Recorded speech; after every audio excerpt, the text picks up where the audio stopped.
Boa tarde a todos, sejam muito bem-vindos para mais uma palestra do primeiro Congresso Nacional de Enfermagem e Cuidados da Saúde Online. Eu sou a enfermeira Gabriela Reis e hoje trarei a palestra que possui como tema Cuidados Paliativos na Enfermagem, Desafios e Estratégias para o Cuidado Humanizado.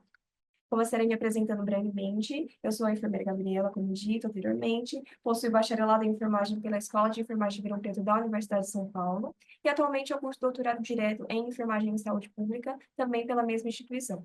Então, lá desde a graduação, eu trabalho bastante com a pesquisa, então, desenvolvendo iniciações científicas, né, trabalho de conclusão de curso e agora o doutorado. Então, como temas de pesquisa principal, eu tenho a oncologia juvenil e a religiosidade e espiritualidade. Então, procurei entender como que era a percepção de adolescentes com câncer sobre suas religiosidades e espiritualidades. E, atualmente, eu trabalho mais voltado para a saúde da mulher e os cuidados paliativos. Então, mulheres com câncer, mulheres em reabilitação, mulheres mastectomizadas. Também trabalho com mulheres jovens e com então, qual que é a percepção dessas mulheres jovens sobre os cuidados paliativos, né? Então, por isso que eu trouxe esse tema, que eu considero de extrema importância, né, para a grade da enfermagem, e também de todos os cursos. Então, com essa palestra, eu quero que vocês compreendam quais que são as importâncias dos cuidados paliativos, principalmente para a área da enfermagem, e quais que são as contribuições, então, né, para uma qualidade de vida dos pacientes e dos familiares. Em segundo, analisar quais que são os desafios da assistência paliativa e tentar identificar estratégias, né, para lidar com esses desafios, para então desenvolver um cuidado muito mais efetivo e acolhedor.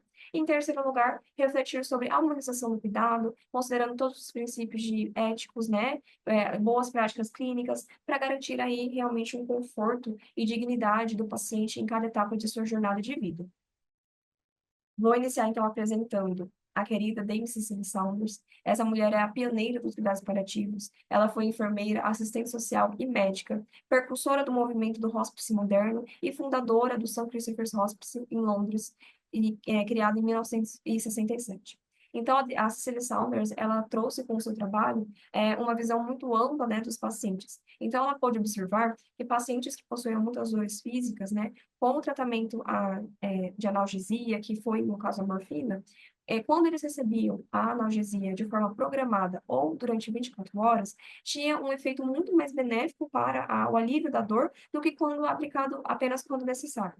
E além disso, né, da questão da dor física, ela trouxe o conceito de dor total, que ela diz que a dor não é apenas uma questão física, porém ela envolve também aspectos espirituais, existenciais, psicológicos e sociais de um paciente. Então, o paciente, ele não apenas sofre as dores, né, as questões físicas que ele desenvolve por conta da doença, mas ele também sofre aspectos espirituais existenciais, como, por exemplo, a gente pode observar questionamentos de pacientes, de por que que isso está acontecendo comigo, o que que está acontecendo comigo, por que eu, por que tudo isso, né? Então, são frases que demonstram alguns tipos de sofrimentos, né, da sua existência humana. Questões psicológicas também, sociais, às vezes tristezas muito grandes, né, ansiedades muito grandes, estresses emocionais, né, e questões sociais que a pessoa pode passar, e também familiar, então, exclusão social, né, um isolamento aí social, perda de amigos, afastamento de familiares, então tem aí várias questões que a gente pode considerar que o paciente pode ou não sofrer. E qual que foi a contribuição, então, desse conceito de dor total para os cuidados paliativos? Depois desse conceito, foi, então, difundido, né, no mundo afora, foi espalhado esse conhecimento do que era dor total e cuidados paliativos. Então, muitos profissionais começaram a identificar e perceber e aplicar, né, esse cuidado mais integral, onde se via que não é apenas a questão física deveria ser tratada, mas todas essas outras dimensões que formam o ser humano, né, e que são tão importantes quanto a dor física, e que faz com que o paciente sofra tanto quanto apenas uma questão física. E lá em 2002, a Organização Mundial da Saúde, então, define que cuidados paliativos é uma abordagem que melhora a qualidade de vida de pacientes e suas famílias diante, né, de doenças que ameaçam a continuidade da vida, por meio de prevenção, alívio do sofrimento, identificação precoce e tratamento da dor, e outros sintomas físicos, psicossociais e espirituais. Então, né, além de tratar o paciente e a família, né, não tendo aí uma qualidade de vida, é destinado, então, para pacientes que têm doenças que ameaçam a continuidade da vida. Então, pode ser aí doenças crônicas ou agudas que os pacientes têm, né, que vai haver aí uma regressão de suas saúdes por conta da doença, e que são doenças que podem estar na vida do paciente durante um longo período ou até a sua morte. A gente pode citar como exemplo, né, as doenças como o câncer, né, que são doenças crônicas que podem estar na vida de um paciente durante um longo período ou até o momento de sua morte. Temos as doenças cardíacas, as doenças renais crônicas, o DPOC, o AVC, doenças neurológicas como Alzheimer, ela. E tem também uma doença que é muito boa, né, de ser citada, que é a diabetes, que é uma doença também, né, que pode acarretar uma regressão da saúde da pessoa, né, com o passar do tempo, também com as formas de tratamento ou não que essa doença pode ser levada, mas é uma doença crônica, né, que pode estar aí também por um longo período das suas vidas ou até o período de morte, e também deve ser citada. Então, quais que são os princípios fundamentais dos cuidados paliativos? A gente visa o alívio da dor e de outros sofrimentos, né, de sintomas angustiantes, e aí entra muito a integração dos aspectos psicológicos, sociais e espirituais no cuidado. Temos também a afirmação da vida e consideração da morte como processo natural. Então, a gente quer que o paciente viva, literalmente viva a sua vida com qualidade, com bem-estar até os seus últimos segundos de vida e afirmando a vida, né? Falando que ela deve ser vivida a cada minuto, não importa o que aconteça, deveremos vivê-la, né? Nas melhores condições possíveis. E considerar também que a morte é um processo natural. Então, né, como seres vivos, o nosso conhecimento mais básico que a gente tem e o universal, né, e o incontestável é que um dia nasceremos e morreremos. Então, tratar às vezes esse processo de morte, que pode ter muito estigma, a palavra de se morte, né, tem muita dor, muito sofrimento, muita tristeza, muita angústia em volta da palavra morte. Então, tratar às vezes esse processo como um processo natural, né, um processo que vai acontecer na vida de todo mundo, pode ser muito benéfico para a equipe mesmo, né, a equipe de cuidados, para os familiares e principalmente para os pacientes. Integração dos aspectos psicológicos, sociais, espirituais do cuidado, não apressar ou adiar a morte. Então, isso é muito importante. Eu já escutei falas, por exemplo, de afirmando que os cuidados paliativos incentivam as pessoas a realizarem eutanásia. É uma frase completamente errônea, né, dos cuidados paliativos, que deve ser tomado muito cuidado, né, com o que a gente fala, porque é muito pelo contrário. Inclusive, quando o paciente é atendido de todos as suas dimensões, todos os seus sofrimentos é atendido, ele muito raramente vai querer realizar algum tipo, né, de procedimento como a eutanásia. Então, a gente não quer apressar a morte do paciente, a gente quer que ele viva cada segundo de sua vida, mas que ele vive com qualidade, com muita qualidade, com muito respeito, com muita dignidade. E também não queremos adiar a morte. Por exemplo, a gente pode ver hoje em dia que nos hospitais de grande rede, em algumas clínicas, em alguns procedimentos, os profissionais eles tentam fazer todo tipo de questão para que o paciente sobreviva e não viva. Às vezes ele está lá acamado numa cama, preso a tubos, preso a fios, e isso às vezes não é viver, é sobreviver. Então, que qualidade de vida o paciente está tendo, às vezes, que numa doença que não tem mais fins curativos, que não há mais funções curativas a ser feito, mas ele pode viver sim a vida, né? Até aquele momento com qualidade, não se prendendo a procedimentos fúteis. Temos também o suporte à família durante o processo de doença e luto. Então, a família é tão importante quanto nesse período, porque ela também sofre, ela também tem suas angústias, suas tristezas, seus sofrimentos, e também deve ser olhado. Tanto durante o percurso da doença do paciente, quando, se caso ocorrer, né, o processo do luto também, que é muito importante. E o trabalho multidisciplinar. Então, tudo isso só é possível ser feito caso haja uma equipe multidisciplinar. Então, vários profissionais da saúde que se conversam e montam, né, um esquema de cuidado individualizado para aquele paciente. E nessa equipe de cuidados paliativos, a gente pode ter, né, médicos, enfermeiros, psicólogos, nutricionistas, dentistas, farmacêuticos, fisioterapeutas, o capelão, que ele é muito importante, né, nas questões espirituais do paciente, enfim, diversos profissionais, né, poderiam compor. O ideal mesmo seria que cada um, né, pelo menos um de cada profissional da área da saúde compôsse, né, uma equipe toda. Mas como não é possível, às vezes a gente pode ver aí equipes apenas sendo compostas por médico, enfermeiro e psicólogo, ou médico, enfermeiro, mas tentando, né, aí aplicar cuidados paliativos no máximo que a gente consegue. No Brasil, qual que é o contexto, então, né, dos cuidados paliativos aqui no Brasil? Eles tiveram início lá na década de 70, no Rio Grande do Sul. Então, se você olhar pela data, é relativamente novo ainda aqui no país. Então, está ainda em progresso, às vezes um progresso um pouco lento, mas ainda assim é um progresso grande. Por exemplo, lá em 2022, a ANCP, que é a Agência Nacional de Cuidados Paliativos, lançou, né, um atlas mostrando para a gente que em 2022, de 234 serviços, 128 eram novos. Então, lá em 2022, teve 128 novos serviços de cuidados paliativos sendo criados. Isso é um número muito grande, né? Muito bom, né? Nessa perspectiva desse ano.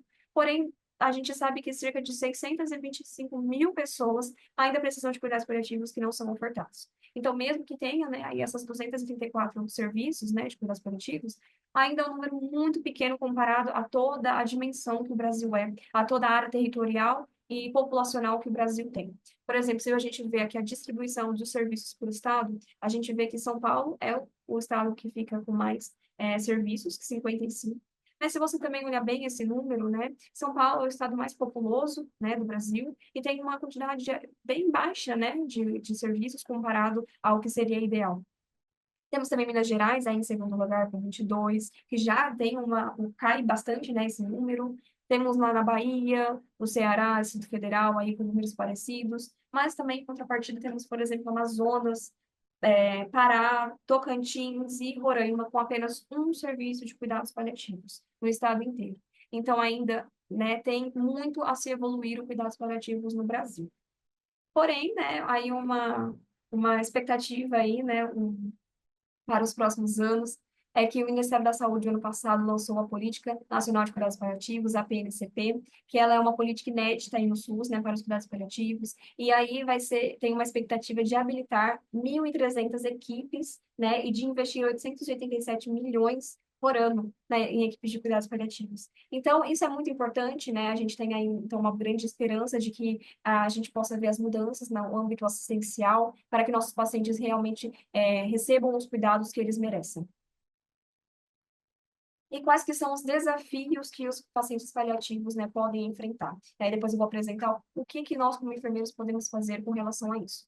Então, né, questões físicas, temos as dores, fadigas, febres, perdas de cabelo, infecções, linfedema, náuseas, vômitos, baixa imunidade, fraqueza, perda ou ganho de peso, necessidade de realização de procedimentos como ostomias, próteses, às vezes uma sonda, né, uma sondagem, um cateterismo, enfim, temos vários procedimentos, aí depende muito do diagnóstico do paciente, do prognóstico do paciente, do estágio da doença, né, que possui, e de cada indivíduo, porque cada indivíduo terá, né, uma manifestação de algum sintoma diferente do outro. E isso tudo, né, tudo isso causa um grande impacto no seu emocional. Então, principalmente na sua ansiedade, na sua depressão, pode causar diversas tristezas, estresses emocionais, né, medos, e aí o medo é muito importante, a gente tem como exemplo o câncer. O câncer ele é uma doença que ele é muito estigmatizante ainda, né, no mundo afora. Muitas pessoas, quando ou escutam o câncer, associam automaticamente a palavra morte. Então, a gente pode observar que muitos pacientes, eles têm sim o medo da morte, eles expressam muito forte o medo de morrer. E é uma dor, às vezes, um sentimento muito forte, muito pesado, que deve ser olhado pelos profissionais. Às vezes, eles não possuem a capacidade de manter o emprego ou os estudos. Então, às vezes, por questões do tratamento que ele recebe, né? Às vezes, fica com muita fadiga, com muitas náuseas, vômitos, fraquezas. É, ou realmente, né, por questões psicológicas, uma depressão, enfim. Várias questões que podem fazer com que uma pessoa tenha que deixar de trabalhar ou deixar de estudar, e isso impacta muito na vida de uma pessoa, principalmente na identidade de uma pessoa.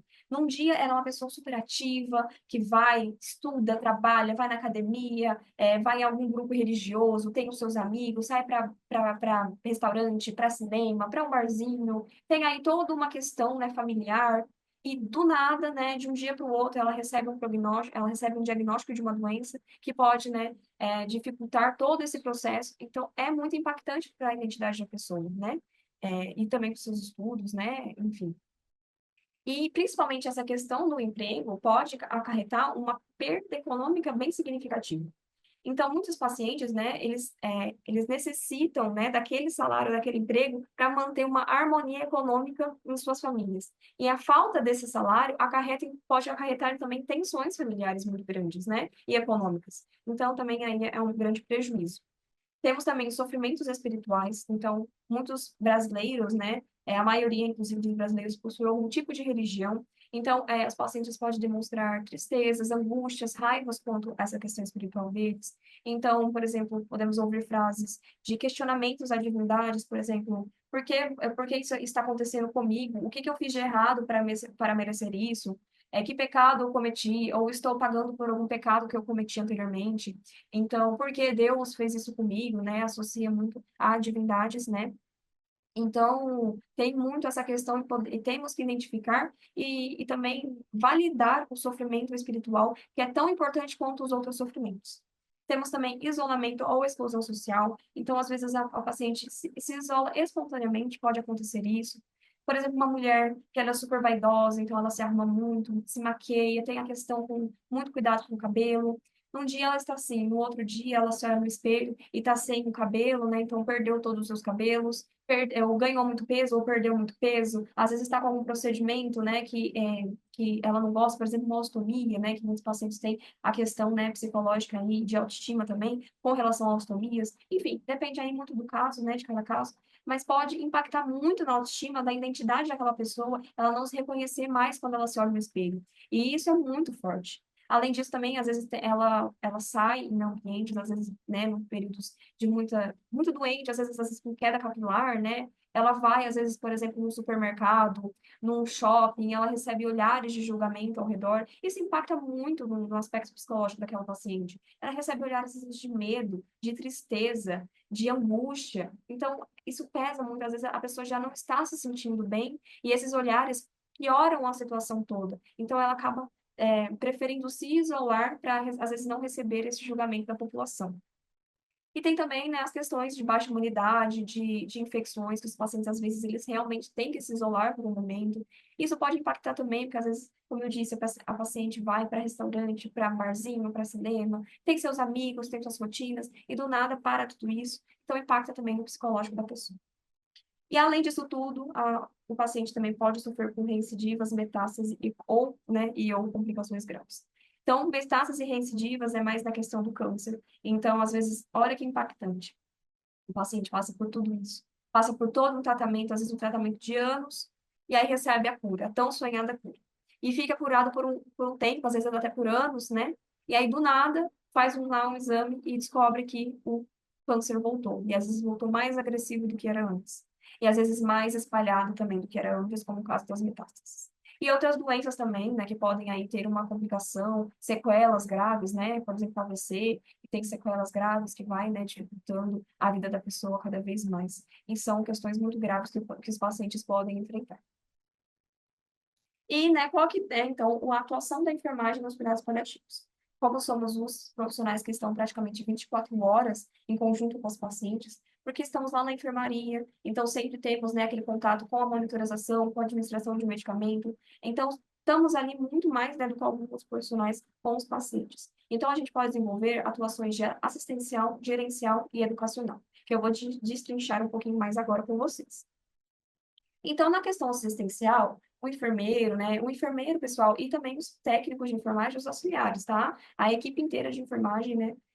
Deve, então, manejar os sintomas. Então, o que que é isso? Perceber aquelas dores, às vezes cefaleia, náuseas, vômitos, desconfortos respiratórios, dificuldades, né, de respiração, insônias, às vezes alguma constipação, né, um desconforto abdominal. Devemos sempre avaliar tudo isso e tentar identificar precocemente. Isso é uma questão muito importante. Então, por exemplo, se a gente sabe que um paciente apresenta náuseas ao se alimentar, por que que a gente não tenta, né, administrar um tratamento farmacológico um pouco antes de ele receber a alimentação, para assim ele conseguir se alimentar de uma forma mais tranquila, né? Então, é sempre olhar para essas questões e manejar com tratamentos farmacológicos ou não farmacológicos, e ou não farmacológicos, né?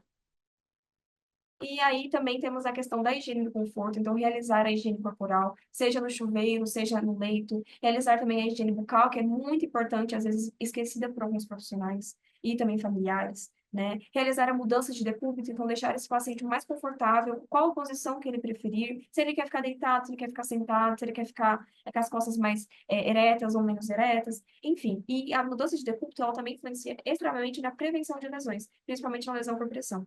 Então, sempre realizar a mudança de decúbito daquele paciente para prevenir as lesões. Com relação às lesões, sempre também tratar, né, as lesões, realizar aí o processo do curativo. Então, a enfermagem tem também, né, um papel muito ativo na realização dos curativos. Ficar muito atenta, né, a cores, odores, tem estudado, se não tem, né? Em todas as questões do curativo, realizar o mais adequado possível, conforme a lesão apresentada. E também a hidratação da pele, que é também um órgão extremamente importante no nosso corpo. E a hidratação também não custa nada, né? Acabou um banho do paciente, 2 minutinhos, 3 minutinhos a mais, realizar ali, né, o auxílio de uma hidratação da pele, faz a diferença, o paciente se sente muito mais confortável, se sente muito mais acolhido, muito mais cuidado, né? E isso é muito importante. Assistencial também num suporte emocional. Então, sempre manter uma escuta ativa. Como estamos muito presentes na vida dos pacientes e dos familiares, somos um profissional-chave para manter uma escuta ativa, né, e uma comunicação eficaz com o paciente. Então, às vezes, ele quer desabafar com você sobre aquilo que ele está sentindo no momento, né? Então, nós, como profissionais, podemos criar um ambiente seguro para ele desabafar com a gente, para ele se sentir seguro em nós, né, para contar, né, os seus sofrimentos emocionais, proporcionar um ambiente sem julgamentos. Então, não, nós somos ninguém para julgar o próximo, né? Julgar as emoções, os sofrimentos dos próximos. E manter aí também uma empatia muito grande, né? Tentar ao máximo se colocar no lugar do outro para entender o que ele está sofrendo, né? E aí manter uma linguagem verbal e não verbal também empática. Então, se manter atento, mostrar que você está lá por ele, que você quer escutar o que ele está tentando te dizer, né? Que você valida as emoções e reconhece o sofrimento dele, sem minimizar a dor emocional. Isso é importante porque eu já escutei também é, é, profissionais da saúde falarem assim: ah, não se preocupa, senhor. Eu já tive pacientes que tinha uma doença muito pior do que a sua, estava num estágio muito pior do que a sua. Tinha sofrimentos muito mais graves que o seu, então fica tranquilo que você nem tem tanto assim para sofrer. Não foi bem assim que eu escutei, mas foi mais ou menos assim, e me chocou muito essa frase. Então, eu gosto sempre de enfatizar isso, que devemos validar a emoção do próximo, não importa o que você já viu em outros pacientes ou deixou de ver. Você tem que reconhecer que aquele paciente, ele está naquele período da vida dele, ele está sofrendo aquilo, e deve ser reconhecido o sofrimento dele, sem minimizar a dor emocional que ele está vivendo. Então, é muito importante, eu deixo aqui um asterisco nesse validar emoções. Também temos que acolher as emoções tanto dos pacientes quanto dos familiares, que é muito importante. Então, os familiares também demonstram sofrimentos, também demonstram questões que eles estão passando, que a gente pode, às vezes, auxiliar. Uma escuta, né, numa conversa, né? Então, estar também presente de forma genuína para as pessoas. Permitir momentos de silêncio durante conversas também é muito importante. Às vezes, o paciente precisa de um momento de silêncio para ele pensar, para ele sentir tudo aquilo que ele está sentindo, e nós devemos respeitar esse momento, né? Porque o silêncio ele pode ser dito tanto quanto falas, né? Podemos interpretar muito, né, de um silêncio, que é muito importante e necessário. E quando adequado, né, quando você vê que o paciente se sente confortável em relação a isso, realize toques leves, né, que pode proporcionar conforto para o paciente. Então, segurar em suas mãos, fazer algum gesto de carinho, algum toque, né, em questões no corpo da pessoa, que ela se sinta confortável e acolhida naquele momento. E sempre quando, né, aí não conseguimos lidar com alguma questão emocional, podemos encaminhar para os nossos colegas profissionais, né, os psicólogos. Então, eles entram aí com uma abordagem muito mais, né, profissional do que, que nós enfermeiros temos essa capacidade, mas já adianto que, mesmo assim, temos o dever, né, de proporcionar suporte emocional tanto para os pacientes quanto familiares. E também, né, na assistencial temos assistência na alimentação e hidratação. Então, sempre ficar observando alterações de apetite, conforme tratamentos, às vezes um gosto pode mudar, o palato pode mudar, dificuldade, às vezes, de mastigação, de deglutição, às vezes a pessoa pode apresentar engasgos, né? Então, sempre tentar aí adaptar a dieta conforme o prognóstico da doença, conforme a necessidade que o paciente for demonstrando para a gente, né? Às vezes precisaria aí de uma alimentação mais pastosa, né? Um purê de batata, uma carne moída ou uma sopinha. Então, a gente tem que aí sempre adaptar e também respeitando as vontades e preferências do paciente. Então, se o paciente não gosta de comer, não sei, não gosta de comer alface, por exemplo, precisamos obrigar o paciente a comer alface. Podemos trocar o alface para o paciente possa comer, né? Às vezes o paciente está com uma vontade de comer um chocolate, por que não, né, ofertar um pedaço de chocolate para aquele paciente? Às vezes ele já está com uma doença, né, nos últimos momentos, 6 meses de vida, poucos dias de vida, por que não ofertar um alimento confortável, né, para ele? Um alimento que trará boas lembranças, né, para ele. Devemos sim, né, respeitar as vontades dos pacientes em seus momentos, né, suas jornadas de vida e da doença. E manter a hidratação, sempre ofertar, né, água, sucos, bebidas, né, que o paciente se sinta também hidratado. promoção também da autonomia e dignidade no cuidado e cuidado no processo de morte e luto. Então, além disso tudo da assistencial, né, a gente também deve promover a autonomia e dignidade do paciente. Então, o que que é isso? A gente incentiva ele a tomar decisões, né, compartilhadas. Esse compartilhada seria compartilhada com a equipe e com a família, para que todos aí entrem em um consenso, né, sobre as opções terapêuticas. Então, nós, como profissionais de enfermagem, podemos e temos o dever de explicar para os pacientes, né, quais que são as opções terapêuticas que ele apresenta, né, incluir os pacientes nas decisões do seu plano, né, de cuidados, e respeitar também possíveis recusas de tratamento. Então, tem aqueles tratamentos que alguns pacientes ou familiares vão acabar recusando, e temos o dever de respeitar a decisão do próximo.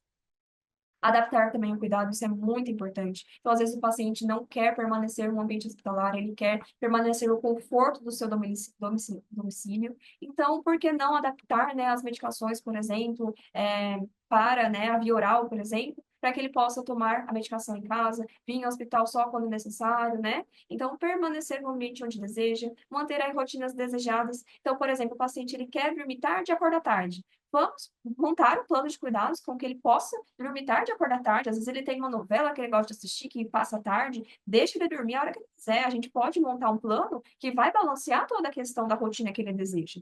E também garantir a privacidade e o respeito durante os procedimentos. Então, tem alguns procedimentos que a gente tem que fazer, né? Procedimentos clínicos. Então, sempre manter aí o biombo, a privacidade, né? Descobrir apenas partes, né? Que a gente for manusear no momento. Então, manter, né? A privacidade total do paciente com relação a gente e com relação a outros possíveis pacientes e acompanhantes, né? Que possam estar é, ao redor da unidade.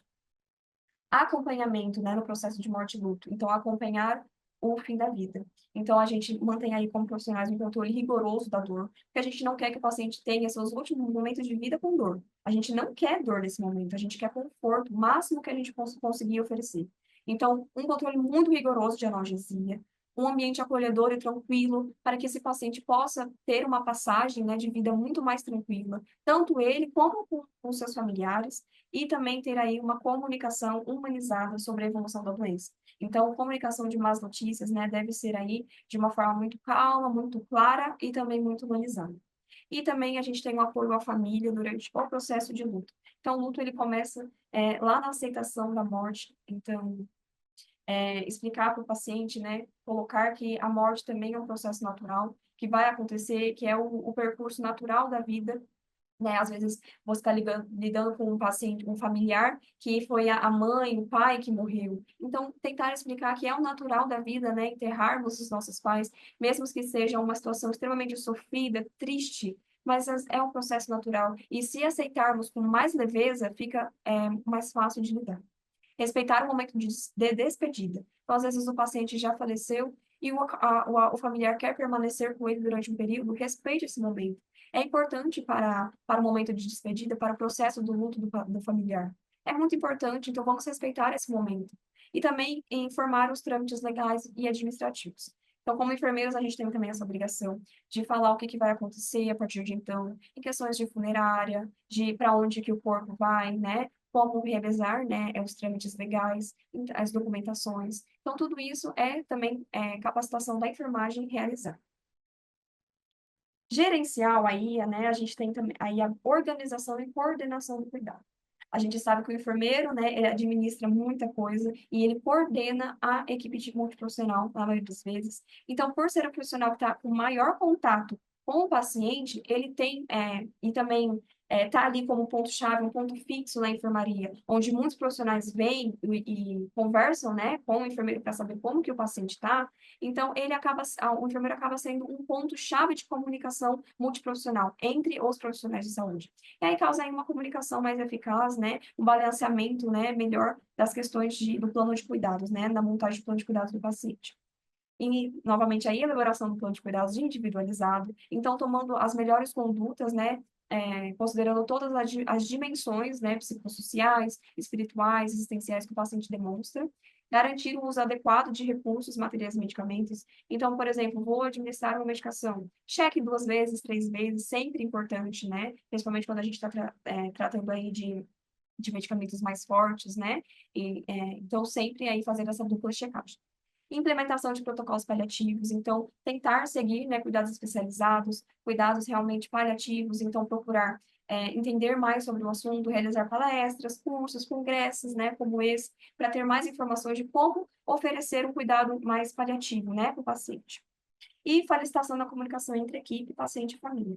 Então, também um profissional de enfermagem pode ser um mediador de conflito entre, às vezes, o paciente e o familiar ou a equipe médica, ou a equipe multiprofissional, enfim, pode ser aí um mediador de conflitos, tem uma comunicação mais eficaz com a família, um vínculo maior, né? Então, aí tem uma boa jogada de cintura. E educacional? O educacional aí se consiste mais basicamente na capacitação e na conscientização, né? Tanto do paciente da família quanto de outros profissionais, colegas. Então, a educação do paciente da família, por exemplo, a explicação sobre o processo da doença, sobre como que funciona a doença, quais os possíveis prognósticos, opções terapêuticas. Então, explicar muito bem explicado para o paciente de uma forma clara, de uma forma que ele entenda, né? Considerando aí, obviamente, cada nível educacional de cada paciente, então uma linguagem muito aberta, né, para o entendimento, não importa o seu nível.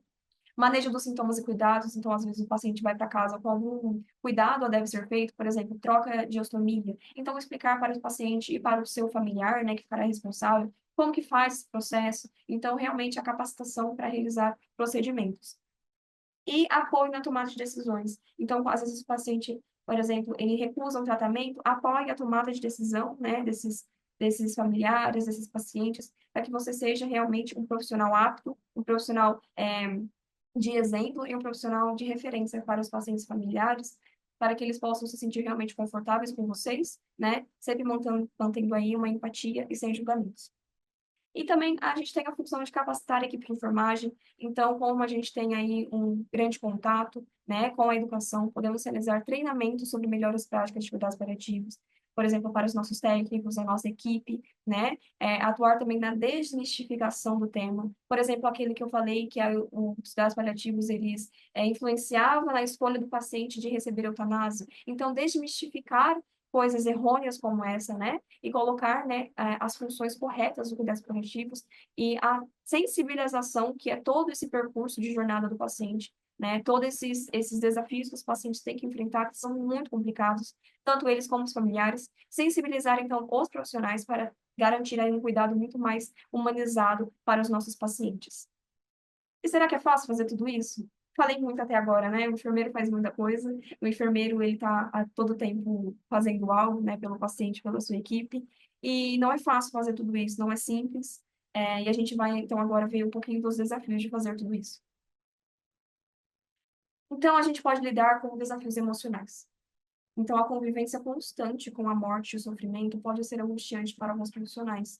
Então, às vezes, a gente também cria um vínculo muito grande com o paciente, com uma família, né? E às vezes ver ela partindo, né? O paciente partindo, é muito triste, né? Também para a gente que se apega, porque não tem como, somos humanos também, né? Tem pacientes que vamos nos apegar e vamos sofrer com a sua partida. Dificuldade de criar, então, limites emocionais. Então, até onde eu posso agir como profissional, até onde eu posso passar um pouco e criar um vínculo, até onde isso seria benéfico, aonde parar, né? Então, isso às vezes é muito, muito difícil para alguns profissionais, né? Achar aí um meio termo entre ser profissional demais e ser humano demais e se apegar demais, né? Porque a gente não quer que tenha aí um impacto psicológico muito grande, né, nesses profissionais. Porque lidar com a morte não é uma coisa fácil, não é fácil você ver vários pacientes morrendo em uma semana. Mas, né, a gente tem que entender às vezes que é natural, por mais difícil que seja, né? E pode, então, ter aí um impacto psicológico do luto recorrente. Então, às vezes, a gente cria muito vínculo, muito afeto para os pacientes, e eles morrem, vão, se partem, e a gente acaba levando isso para os nossos, por exemplo, para os nossos domicílios, a gente está no nosso período de descanso, né, pós-trabalho, e não paramos de pensar naquele paciente, em sofrer por aquele paciente, e isso causa impactos em nossa vida também. Temos também os desafios técnicos, então, às vezes, necessidade de conhecimento a mais, né, sobre o controle de sintomas paliativos, como ajudar, como auxiliar o paciente em relações psicológicas, em relações sociais, né? Temos muito a conhecer ainda.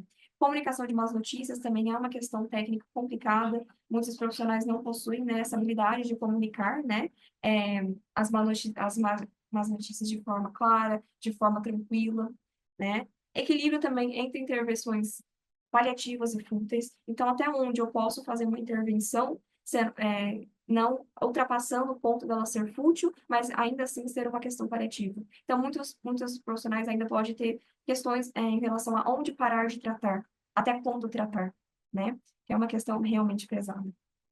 Tem os desafios estruturais, então, falta de políticas voltadas, né, para os cuidados paliativos. A gente tem agora, fresquíssimo, né, em 2024, lançamento da política de cuidados paliativos, mas ainda não vemos, né, na assistência ela ser implementada, né, então vamos ver se com o passar do tempo isso vai caminhando para melhor.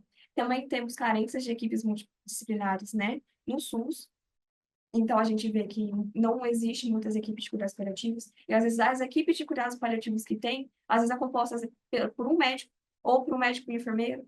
Então, temos muito ainda a evoluir, né, para realmente ter um cuidado paliativo digno, né, para o paciente.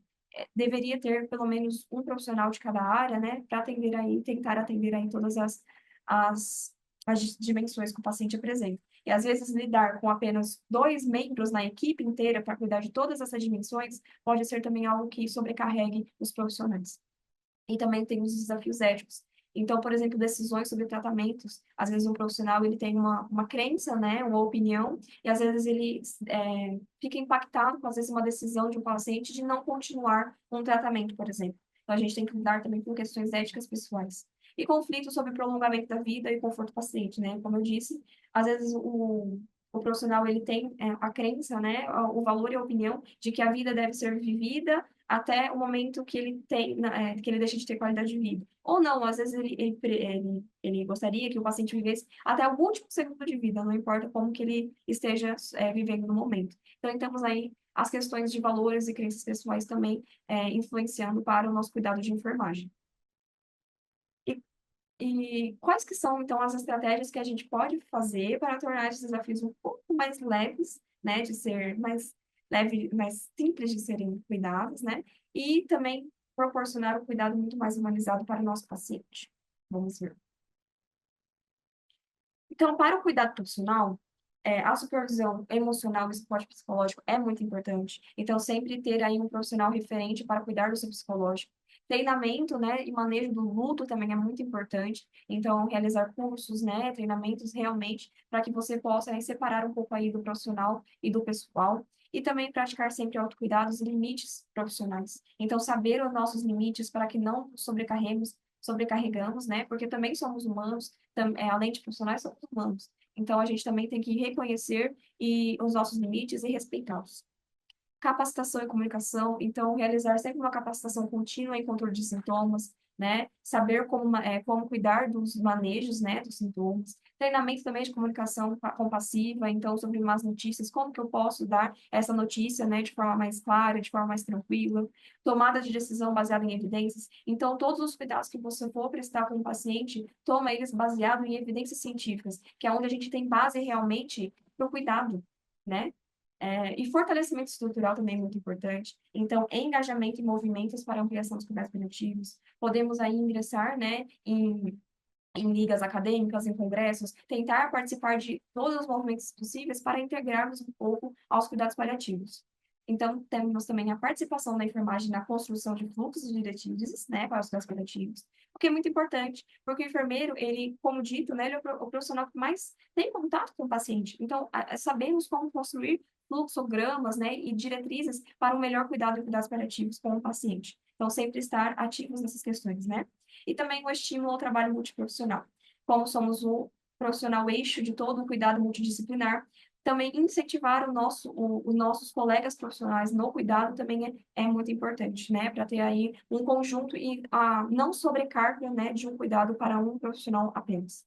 A atenção à bioética também, então, sempre tomar uma decisão do cuidado com o paciente de forma compartilhada. Então, para isso também que existe a equipe multidisciplinar, então, tomar a decisão compartilhada com a equipe é muito importante para você ter um respaldo legal e também uma decisão muito mais forte, né, muito mais centrada.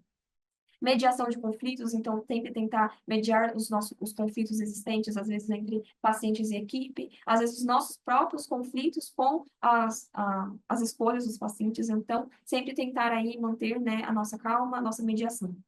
A capacitação em bioética, então entender o que que é ética, né? O que que é ética em saúde é muito importante, para que não, justamente não envolvemos a nossa própria ética com a ética do nosso paciente, né? Nossa própria crença com a crença do paciente. Então, manter a bioética é muito importante.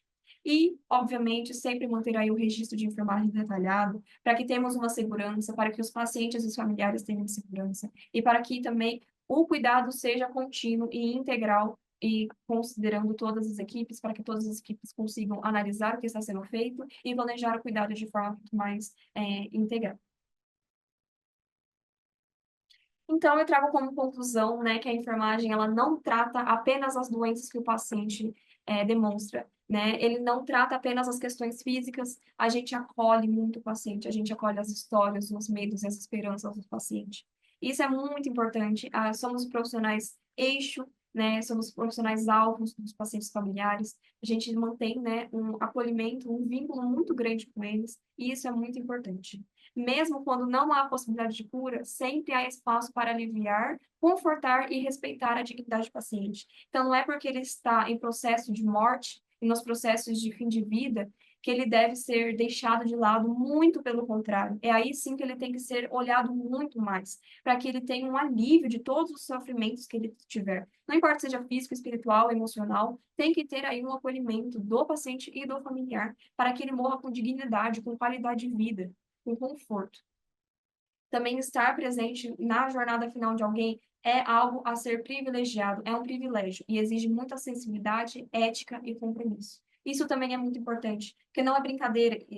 Estar no momento final da vida de alguém não é uma brincadeira, é uma coisa muito sensível, é um compromisso muito importante que a gente tem com o paciente e com a sua família. Então, devemos fazer isso com o maior respeito, com maior dignidade, maior humanização possível e mantendo sempre a ética e o compromisso com os conselhos, né, regionais e federais que a gente tem da nossa prática profissional.